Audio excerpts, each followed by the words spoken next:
Bismillahirrahmanirrahim. Assalamualaikum warahmatullahi wabarakatuh.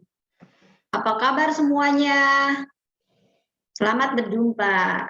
Perkenalkan, nama saya Eda Suhaida, Guru SDN Pelandakan 2, Kota Cirebon. Selamat berjumpa dalam pembelajaran jarak jauh untuk kelas 5, tema 3 ekosistem, subtema 3 keseimbangan ekosistem, pembelajaran 1 dan 2. Tujuan pembelajaran kali ini yaitu melalui pengamatan gambar dan penjelasan guru, siswa dapat 1. Menjelaskan 3 macam simbiosis, 2. Menjelaskan hubungan antara rantai makanan dan jaring-jaring makanan, 3. Menentukan pokok pikiran dari sebuah bacaan non-fiksi. 4. Menyebutkan properti tari merak. Baiklah, kita masuk ke materi pertama, yaitu tentang simbiosis. Di tema sebelumnya, kita sudah mempelajari tentang simbiosis. Ada yang masih ingat apa simbiosis itu? Ya, betul. Simbiosis adalah hubungan atau interaksi antara dua organisme makhluk hidup yang berbeda dan sangat erat kaitannya.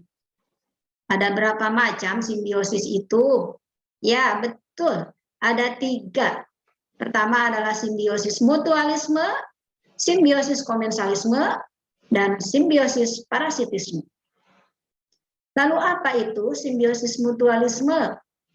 Bagus, ada yang masih ingat. Simbiosis mutualisme adalah hubungan antara dua makhluk hidup yang saling menguntungkan. Contohnya adalah hewan kerbau dengan burung jalak. Kerbau mendapat keuntungan karena berkurang kutunya, sedangkan burung jalak mendapat makanan berupa kutu tadi. Ya, oke, kita lanjut ke simbiosis yang kedua adalah komensalisme, di mana merupakan hubungan antara dua makhluk hidup yang satu mendapat keuntungan, sedangkan makhluk hidup yang lainnya tidak dirugikan. Contoh adalah ikan hiu dan remora. Ikan hiu ini memiliki tubuh yang besar, sehingga ikan remora terlindung pada tubuh hiu dan terhindar dari mangsa. Selain itu, ikan remora juga mendapat sisa-sisa makanan dari ikan hiu. Kehadiran ikan remora tidak merugikan ikan hiu. Ikan hiu tidak diuntungkan dan juga tidak dirugikan. Selanjutnya, untuk simbiosis parasitisme, masih ingat? Oh iya, adalah hubungan antara dua makhluk hidup yang satu untung, yang lain dirugikan. Contohnya apa? Ya, benar, tali putri dengan pohon inangnya. Tali putri ini mendapat tumpangan dan makanan dari pohon inangnya. Sedangkan pohon inangnya merugi karena ditumpangi dan dihisap makanannya, sehingga dapat menyebabkan pohon inangnya mati. Cukup jelaskan dengan simbiosis? Baik, kita masuk ke materi berikutnya. Materi berikutnya adalah hubungan antara rantai makanan dengan jaring-jaring makanan. Untuk mempertahankan hidupnya, semua makhluk hidup memerlukan makhluk hidup lain. Makanan dan sumber energi lain menjadi salah satu faktor penting terjadinya saling ketergantungan antar makhluk hidup. Bentuk ketergantungan antar makhluk hidup diperlihatkan dalam sebuah rantai makanan, jaring-jaring makanan, dan piramida makanan. Yuk kita pelajari ketiga bentuk ketergantungan makhluk hidup tersebut. Rantai makanan. Apa sih rantai makanan itu?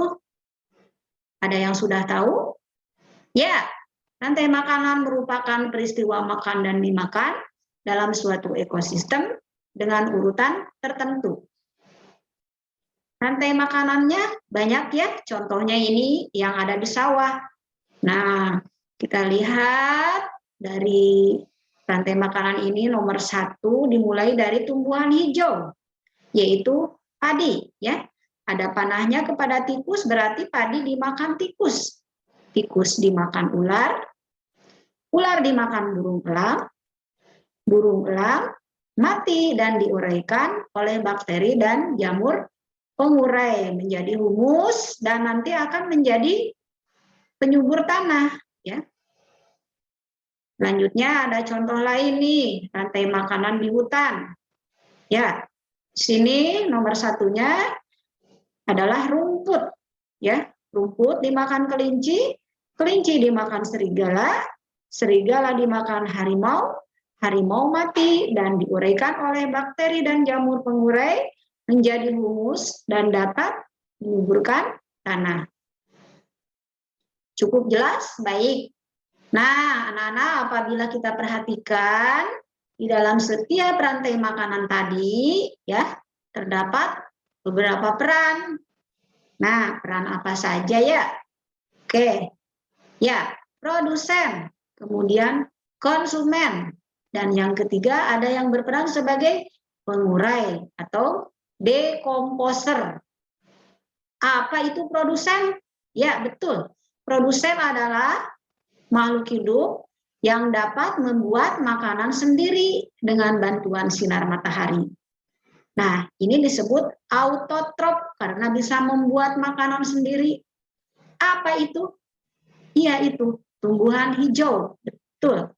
Kemudian yang berperan sebagai konsumen adalah makhluk hidup yang tidak dapat membuat makanan sendiri. Mereka itu memakan produsen atau konsumen lain. Sebut heterotrof. Siapa itu? Hewan, ya. Kemudian yang ketiga adalah yang berperan sebagai pengurai atau dekomposer.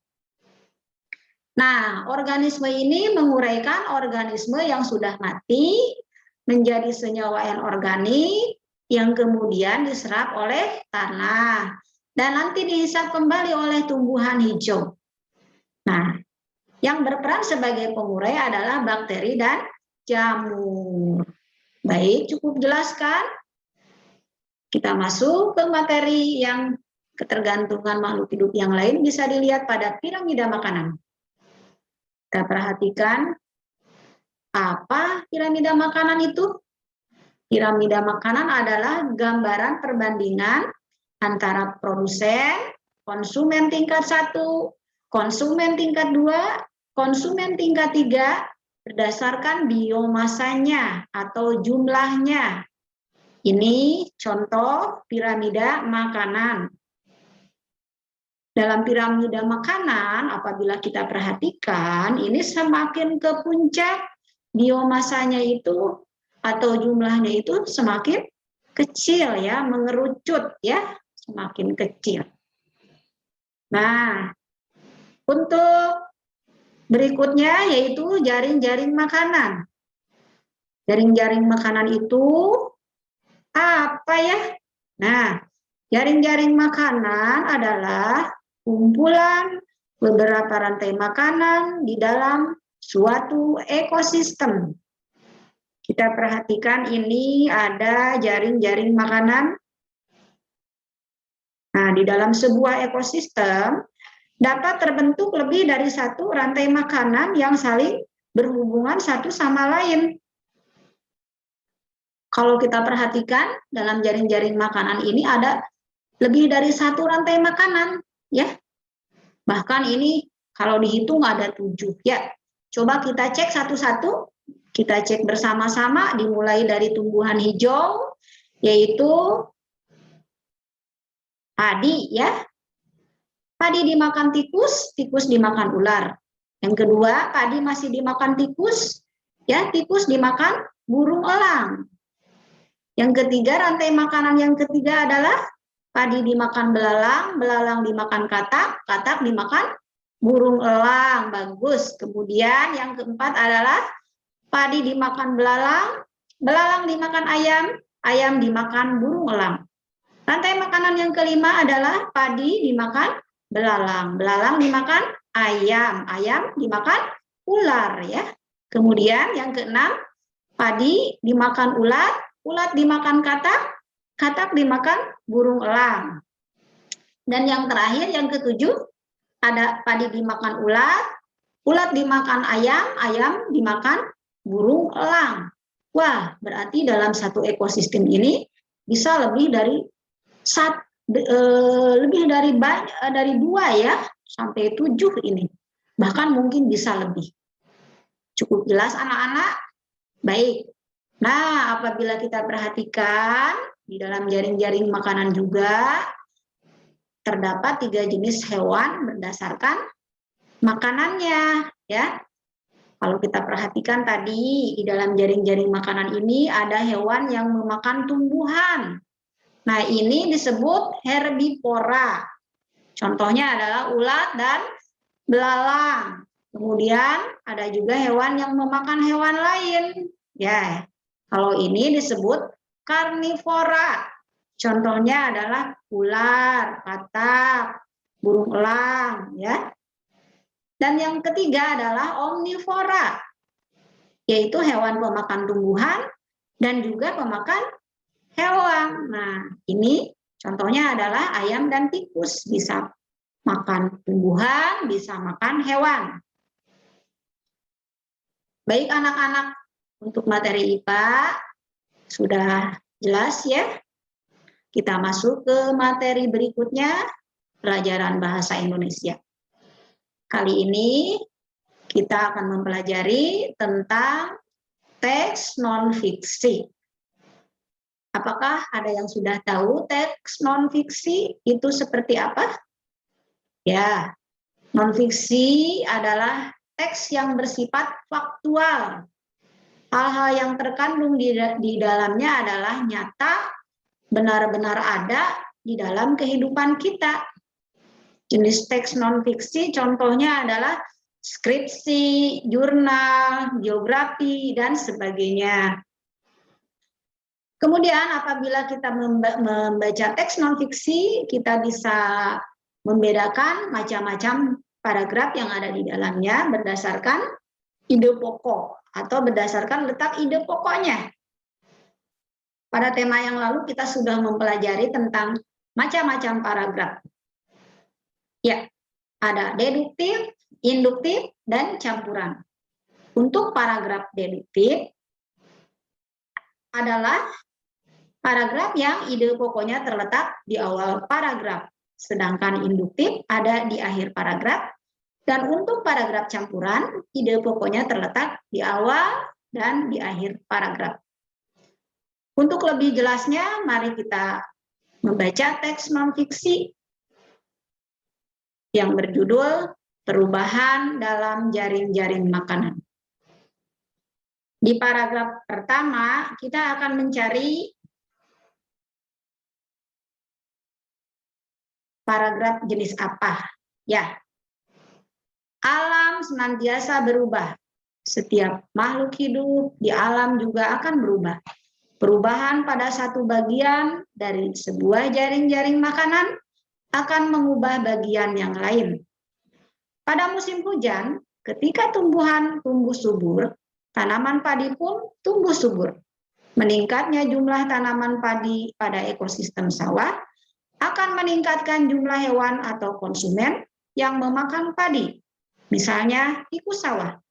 Peningkatan jumlah tikus sawah akan meningkatkan jumlah salah satu hewan pemangsanya, yaitu ular sawah. Ular sawah adalah mangsa dari hewan yang lain, misalnya burung elang. Oleh karena itu, jumlah populasi burung elang pada ekosistem sawah tersebut akan meningkat dan demikian seterusnya. Mari kita lihat, apabila kita perhatikan, maka pokok pikiran utama pada paragraf tadi adalah ada di awal paragraf, yaitu alam senantiasa berubah. Nah, sedangkan kalimat kedua sampai terakhir merupakan kalimat penjelas. Jadi ini termasuk jenis paragraf deduktif. Mari kita lanjutkan untuk paragraf kedua. Jika salah satu rantai makanan terganggu, jaring-jaring makanan pun akan terganggu. Perubahan yang tiba-tiba, bahkan yang memberikan dampak kerusakan cukup besar, akan mengganggu jaring-jaring makanan. Bencana alam, pencemaran lingkungan, kebakaran, atau bahkan pemanasan global. Biasanya akan mengakibatkan terganggunya jaring-jaring makanan. Di antara perubahan-perubahan tersebut, pencemaran lingkungan dan pemanasan global memberikan dampak yang besar terhadap perubahan pada jaring-jaring makanan. Mari kita teliti lagi, apakah ini termasuk paragraf deduktif, induktif, atau campuran. Kalau kita perhatikan, ini ide pokoknya atau gagasan pokoknya itu ada di awal paragraf dan akhir paragraf, yaitu jika salah satu rantai makanan terganggu, jaring-jaring makanan pun akan terganggu. Kemudian ide pokok di akhirnya adalah pencemaran lingkungan dan pemanasan global memberikan dampak yang besar terhadap perubahan pada jaring-jaring makanan. Jadi ini adalah contoh paragraf campuran. Cukup jelas anak-anak? Mudah-mudahan sudah paham ya. Selanjutnya kita akan mempelajari tentang cara membuat pertanyaan berdasarkan pokok pikiran yang ada pada setiap paragraf. Nah, ini di paragraf ke-1 kita bisa mengembangkan menjadi beberapa pertanyaan. Dengan kata tanya, misalnya apa, siapa, di mana, kapan, bagaimana, ya. Nah, sebagai contoh untuk paragraf 1 kita bisa membuat pertanyaan seperti ini. Apa yang terjadi bila alam berubah? Jawabannya adalah setiap makhluk hidup di alam juga akan berubah. Apa yang terjadi bila hujan turun? Jawabannya tanaman padi tumbuh subur. Hewan apa yang memangsa tikus? Ular. Ya. Mengapa populasi burung elang meningkat? Karena populasi ular meningkat. Selanjutnya, di paragraf kedua, kita bisa membuat berbagai macam pertanyaan. Contoh, mengapa terjadi perubahan yang besar pada jaring-jaring makanan? Karena pencemaran lingkungan dan pemanasan global. Baik anak-anak, materi bahasa Indonesia cukup, mudah-mudahan semua memahami. Untuk selanjutnya kita masuk ke materi SBDP. Kali ini kita akan mempelajari tentang ragam seni tari. Ayo kita perhatikan gambar ini. Di sini ada 3 orang sedang menarikan tari merak. Tari merak ini menceritakan tentang gerak-gerik dan perilaku burung merak jantan yang memainkan bulunya untuk memikat merak betina, ya. Keindahan bulu-bulu dan gerak laku binatang ini menjadi sumber inspirasi dalam tari merak yang berasal dari mana? Iya, betul ya, dari Jawa Barat ya. Nah, kita lihat ini bagaimana keindahan bulu-bulu burung merak ini bisa menginspirasi pencipta tari untuk membuat properti tari yang indah, menyerupai keindahan bulu merak, ya. Nah, kemudian pakaian penari ini juga memiliki motif seperti bulu merak, ya. Kain dan bajunya ini menggambarkan bentuk dan warna bulu merak yang berwarna hijau biru atau hijau hitam. Kain yang dipasang di tangan ini menggambarkan sepasang sayap yang indah. Demikian dengan mahkota yang dipakai para penari, makin memperindah tarian ini. Kalau kita perhatikan yang tadi, nah berarti ada properti tari merak ya. Apa saja properti tari merak? Ya, pertama adalah siger, ya. Siger ini merupakan mahkota yang lebih dikenal dengan siger yang diletakkan di bagian atas kepala para penari. Yang selanjutnya ada Garuda Mungkur, ya. Garuda Mungkur ini juga sama, dipakai di bagian kepala dari para penari. Lalu ada juga sesuping, ya. Sesuping ini dipakai, diletakkan di bagian kuping penari, ya. Berikutnya ada juga apok. Nah, apok ini dibuat dari jenis kain, posisinya itu terletak pada bagian dada penari. Selanjutnya baju, ya. Baju ini bisa beraneka macam, yang hijau, merah, kuning, dan sebagainya. Selanjutnya adalah sayap. Nah, bagaimana dengan sayap? Sayap ini digunakan oleh penari, ya, merupakan jenis selendang yang menempel dengan bagian belakang baju atasan, sehingga dapat dibentangkan dan akan nampak seperti sayap merak, ya. Ada juga sabuk hias nih. Sabuk hias itu selain berfungsi sebagai hiasan, juga bisa sebagai pengencang busana yang digunakan oleh para penari. Ada juga sampur, ya, ada kilat bahu, ada juga gelang. Gelang ini dipakai oleh para penari di bagian pergelangan tangan. Kemudian yang terakhir adalah busana bawah. Busana bawah adalah busana yang digunakan menutupi bagian bawah. Wah, cukup menarik juga ya lihat propertinya. Bagaimana anak-anak? Baik, anak-anak, rupanya sudah cukup materi. Kita simpulkan pembelajaran hari ini. Simpulan, simbiosis adalah hubungan atau interaksi antara dua organisme hidup yang berbeda dan sangat erat kaitannya. Simbiosis ada 3 macam, yaitu simbiosis mutualisme, merupakan hubungan antara dua makhluk hidup yang saling menguntungkan. Contoh, kerbau dengan burung jalak. Contoh lain adalah kupu-kupu dengan bunga. Yang kedua, simbiosis komensalisme, merupakan hubungan antara dua makhluk hidup, yang satu untung, yang lain tidak dirugikan. Contohnya adalah ikan hiu dengan remora.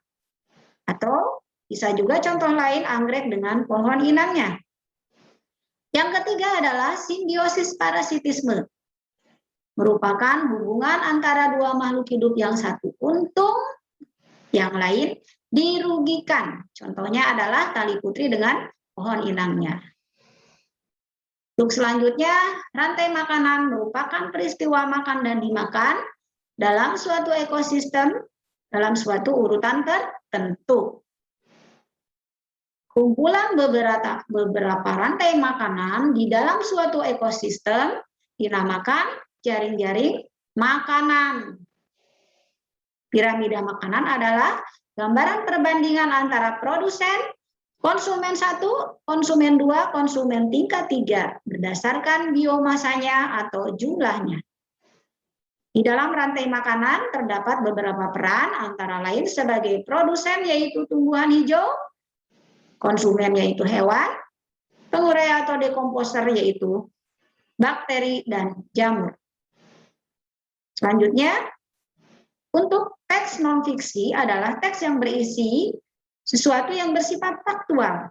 Hal-hal yang terkandung di dalamnya adalah nyata, benar-benar ada di dalam kehidupan kita. Contohnya adalah skripsi, ya, jurnal, dan biografi.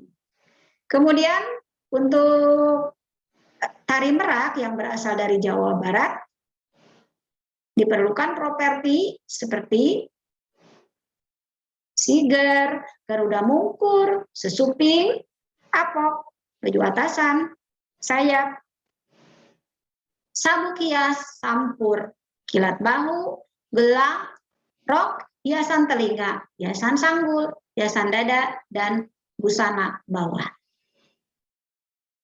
Terima kasih. Alhamdulillah, materi sudah selesai. Sampai jumpa di pembelajaran berikutnya. Terima kasih. Wassalamualaikum warahmatullahi wabarakatuh.